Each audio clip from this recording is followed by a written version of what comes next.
Good day, dear doctors. Good day, dear dental students.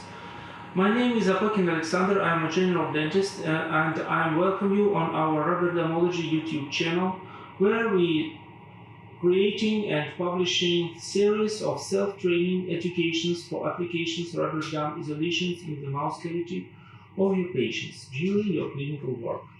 Today we continue to working with the isolation for Class 2 restorations of contact points in the lower right segment of lower jaw. This is our goal of isolations for working between tooths 37, 36, 35 and 34 to preparing restorations in these contact points. First of all, during your work, when you're starting, prepare a piece of dental floss to check interdental spaces. If it's possible, to make interdental flossing in these points. If you have old restorations in these areas, maybe emergence of caries cavities which destroy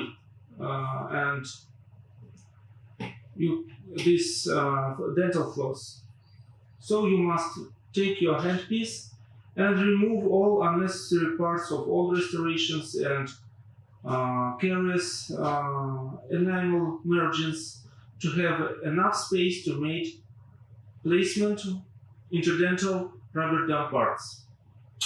After that, I want to present you a new clamp for our exercises. This is the clamp number. I want to present you a clamp number 12A. It's aggressive clamp for working with damaged tooth or roots, and it's very useful to use it like an anchor clamp in the distal areas.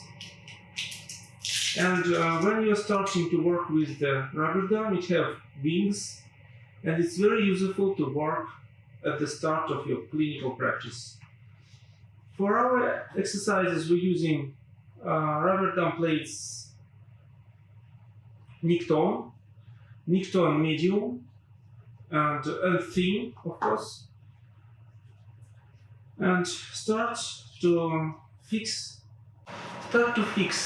rubber gum plate to metal rubber gum frame.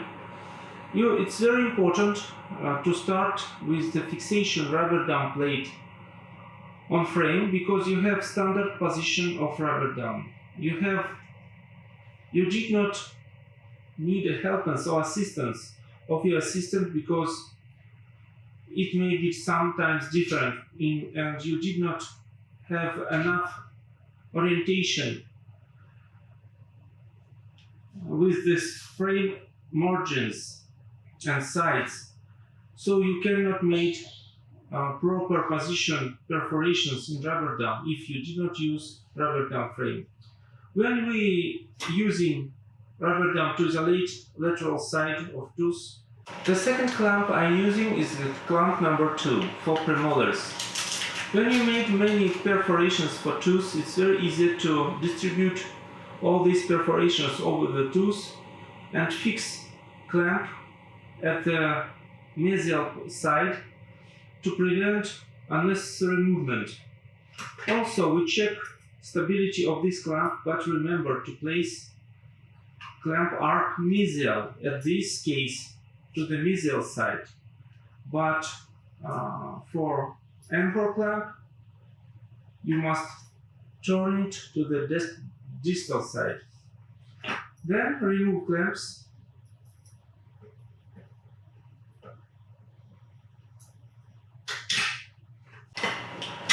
And when you are working with the lower jaw, please remember that you did not need to make perforations upper than this line, because you must have enough rubber gums to cover upper tooth, lips and philtrum. When you are working with only one side of your tooth, don't place your perforations at the middle line. Made it some right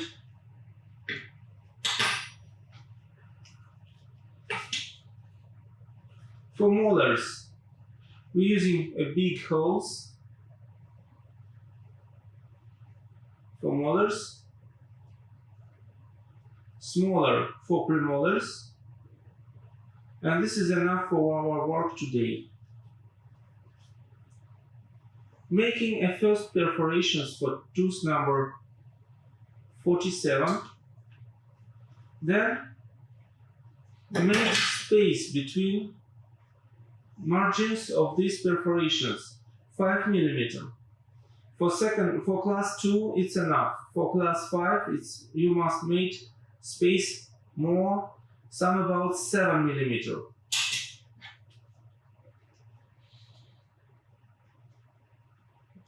Perforations for tooth 36. Then reduce the diameter of hole at the puncture and make 2 smaller perforations from the same distance from previous 45, 44. Very good. For example, maybe you want to make additional perforations for tooth 43. No problem. Make the same. And we have 5 perforations. One of them are lower than the bottom line of our metal frame. This is not a problem during making perforations. Place clamps inside the perforations. Both of them are wing clamps. Clamp number 11A, 12A. Then we place clamp number 2 in the measles perforations, and we're ready to place our rubber gum in the mouth cavity of patients. Detach the bottom retainers of our metal frame. Connect one angle of frame and one corner of your rubber gum, and then fix your clamp forceps and move your stopper to the middle position. Very easy. Then put clamp in the mouth of your patients over tooth number 47, and very carefully place it at the cervical area. Very good. Then locate perforations for clamp forceps of the clamp number 2 and put it over the tooth number 43 at the cervical area and release. Very good. It's very easy position then to make the next step of isolation. We fix our rubber gum on our frame and we're ready to, first of all, release clamps from rubber gum.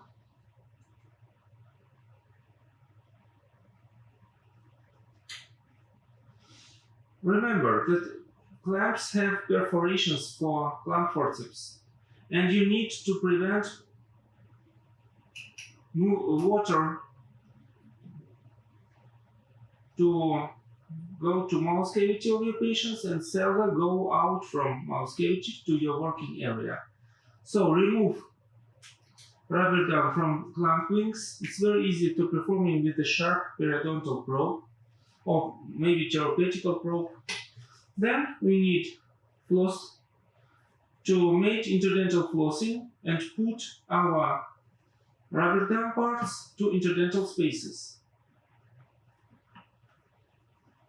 Sometimes you need help of your fingers to distribute perforations over the tooth. Then we're working with the next interdental space to put rubber gum parts between the isolated tooth. You have 2 options to remove your floss out from interdental space. I show you closer. Don't put your rubber dam over the middle part of rubber dam, only from one side. Then don't move your floss up back, only to the lateral side. Or maybe if you want, you put your other end of floss out to the vestibular side and remove this loop. That's all. We did not put your floss at the middle of rubber dam, only at the contact between teeth, to prevent damage of interdental rubber dam part. Then remove unnecessary additional clamp to have enough space to work, and put rubber dam in interdental space at the mesial side of tooth number 43. Very well. Maybe during our work with the class number 2, we need additional dental floss ligatures over tooth maybe 46, 45, 44. Of course, we made additional floss ligatures. Connect two ends of this floss, making a loop, and then repeat this step. We have double knot and very good double ligature. Repeat this step twice with your assistant or by yourself. What is the distance of floss I use? I'm using some about 35 centimeters. Connect the ends, making loop. Repeat it again. We have double ligature, very easy. And of course the last one. For example, I made single ligature. We must find the middle of this floss. Here it is. And made very small knot like this. Our single ligature is ready. I put double ligatures around tooth number 44, 45. I need space to put two fingers inside ligature loop and put it over the tooth. Then hold it with the probe at the lingual side. In this point, I show you. In this part.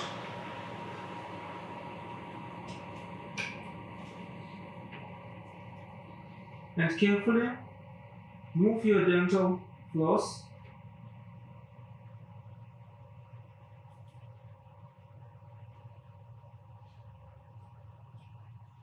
and then look at the vestibular side.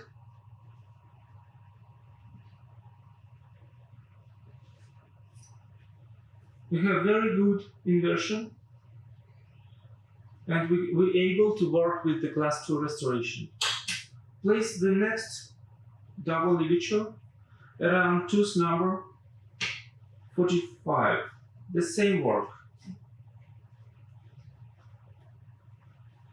Hold it from the lingual side to prevent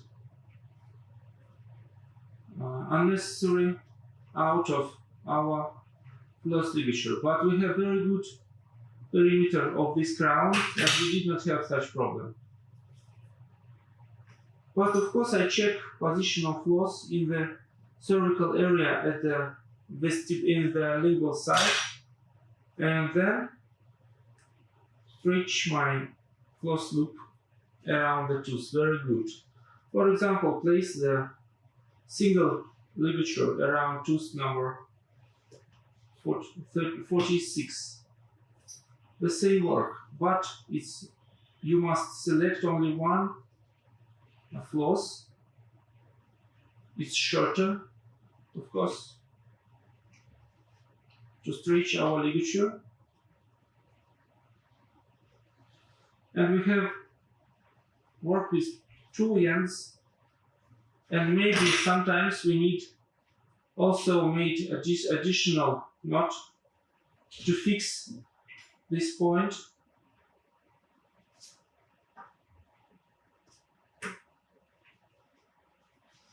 We're making one or two additional knots.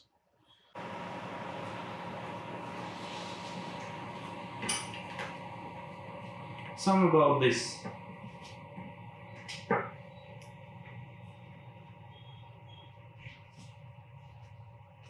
Also, we fix lateral retainers on our frame from both sides, maybe a bottom retainer, and we have such space. All these unnecessary ligatures we fix to the frame, but did not fix it to the lateral retainer. It's not useful for you. You have contact with the angle of mouse, and I like to put it to the bottom retainer because we have lower lip there. It's very useful to move this part of lip bottom. Very good. Start to fix our flosses.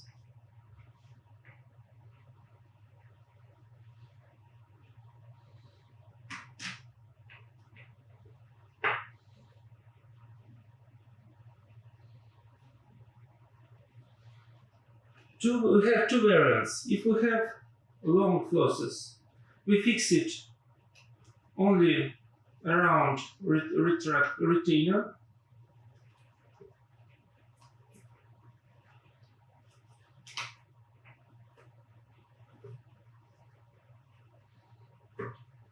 Only around retainer, stretch it, and then rotate around screw, and put under retainer and fix with the rubber dam plate. Very easy. Then we need to make envelope on this side. Maybe we need envelope only from one side. Put these ends down, cover it with the rubber dam margin, hold this rubber dam with your fingers, and put inner part over the lower right, bottom right retainer. We have very good envelope, which can help us to work with the vestibular side of these tools. I think it's very good. So we have enough possibilities to make any additional, to place any additional accessories for working with the class 2 restorations. It may be an interdental matrix,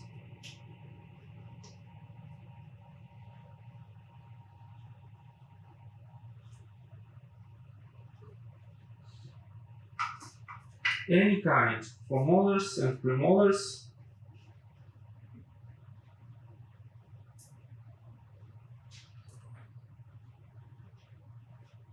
Of course, you can fix it with the rings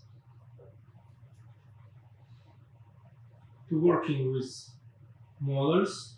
Very good. We have enough space to work with our occlusion surface and making composite work, curing of composites.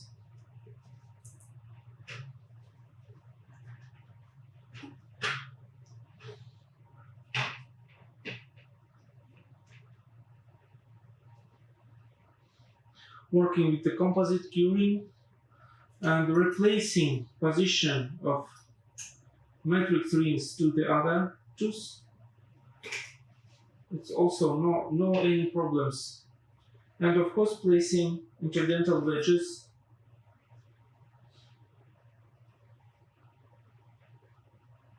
to fix matrix at the gingival, above the gingival margin.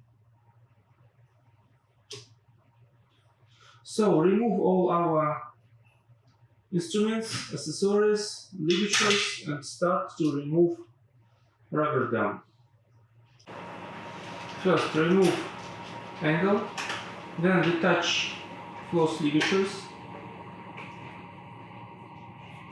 fix rubber dam back, then with the probe remove ligatures, remove wedges,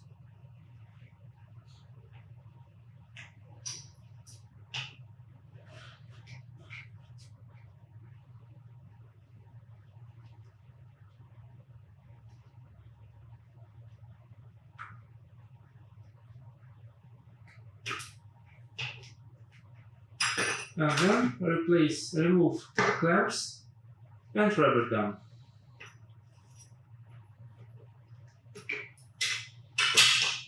Very carefully remove it from incidental spaces, and after our work is finished, we must look at our rubber dam and decide, is all parts of rubber dam removed and we did not lose any parts in incidental spaces of our patient because we have problems like iatrogenic gingivitis. Our exercise is finished. Thank you for your attention. I hope it's useful for you during your next clinical work. If you have any questions, please write it in the comments below. Don't forget to like this video and share it with your friends or colleagues. Thank you very much. See you soon.